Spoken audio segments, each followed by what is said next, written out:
تصور کرو ایک ایسی خفیہ جماعت جس کے نام سے بادشاہ، جرنیل بلکہ پورے سلطان کانپتے تھے۔ وہ رات کے اندھیرے میں آتے، اپنا نشانہ ختم کرتے اور پھر ایسے غائب ہو جاتے جیسے کبھی تھے ہی نہیں۔ لوگ کہتے تھے ان کے آدمی موت سے نہیں ڈرتے تھے بلکہ موت کو اپنی کامیابی سمجھتے تھے، اور ان کا لیڈر ایک ایسا پراسرار شخص جسے تاریخ شیخ الجبل کے نام سے جانتی ہے۔ یہ ہے ہشاشین کی خوفناک کہانی۔ پورا مسلم عالم سیاسی جنگوں، سازشوں اور خون ریزی میں ڈوبا ہوا تھا۔ سلجوقی سلطنت طاقتور تھی لیکن اندر سے کمزور ہو رہی تھی۔ ہر طرف اقتدار کی جنگ تھی، اور اسی اندھیرے میں ایک شخص خاموشی سے اپنی طاقت بنا رہا تھا۔ اس کا نام تھا حسن بن صباح، ایک ایسا شخص جس کی انٹیلیجنس خطرناک حد تک تیز تھی۔ کہتے ہیں وہ لوگوں کے دماغ پڑھ لیتا تھا، لیکن سب سے حیران کن بات، شروع میں وہ کوئی فوجی لیڈر نہیں تھا بلکہ ایک عالم، ایک اسٹریٹجسٹ تھا۔ لیکن پھر اس نے ایک ایسا فیصلہ کیا جس نے پوری تاریخ بدل دی۔ ایران کے پہاڑوں کے درمیان ایک خطرناک قلعہ تھا، قلعہ الموت۔ لوگ کہتے تھے وہاں پہنچنا تقریباً ناممکن تھا، لیکن حسن بن صباح نے بغیر بڑی جنگ کے وہ قلعہ حاصل کر لیا، اور پھر وہیں سے شروع ہوئی دنیا کی سب سے خوفناک خفیہ تحریک۔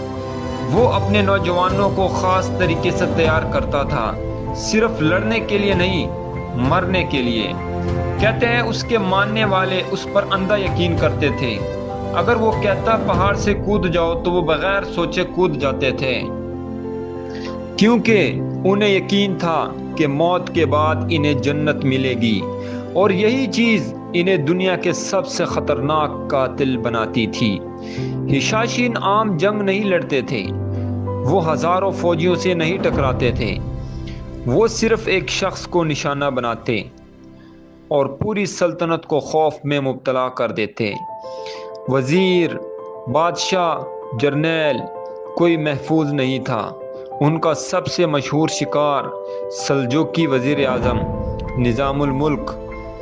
کہتے ہیں ایک رات ایک شخص صوفی کے بیس میں اس کے قریب پہنچا، اور پھر صرف ایک خنجر کے وار نے سلطنت ہلا دی۔ اس دن کے بعد ہر حکمران ڈرنے لگا۔ لوگ سوتے وقت اپنے دروازے بند کرتے، محافظ بڑھاتے، لیکن پھر بھی خوف ختم نہیں ہوتا تھا، کیونکہ ہشاشین کا اصل ہتھیار خنجر نہیں تھا، خوف تھا۔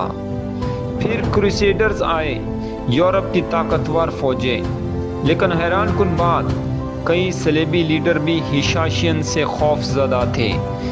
یہاں تک کہ بعض روایتوں میں آتا ہے کہ انہوں نے بڑے حکمرانوں کو دھمکیاں دی، اور بعض اوقات صرف ایک خنجر کسی کے بستر کے پاس رکھ دیتے تھے، بغیر ایک لفظ بولے وہ پیغام دے دیتے، ہم تم تک پہنچ سکتے ہیں۔ سوچو کتنا خوفناک ہوگا وہ احساس جب دنیا کی سب سے طاقتور شخصیت بھی رات کو سونے سے ڈرے۔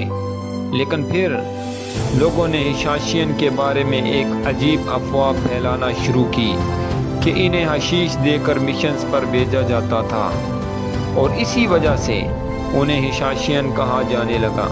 لیکن حقیقت کیا تھی؟ آج بھی ہسٹورین اس پر ڈیبیٹ کرتے ہیں۔ کچھ کہتے ہیں یہ صرف دشمنوں کا پروپیگنڈا تھا، اور کچھ کہتے ہیں اس میں سچائی تھی۔ لیکن ایک چیز یقینی ہے، انہوں نے سائیکولوجیکل وارفیئر کو ایک نئی سطح پر پہنچا دیا تھا۔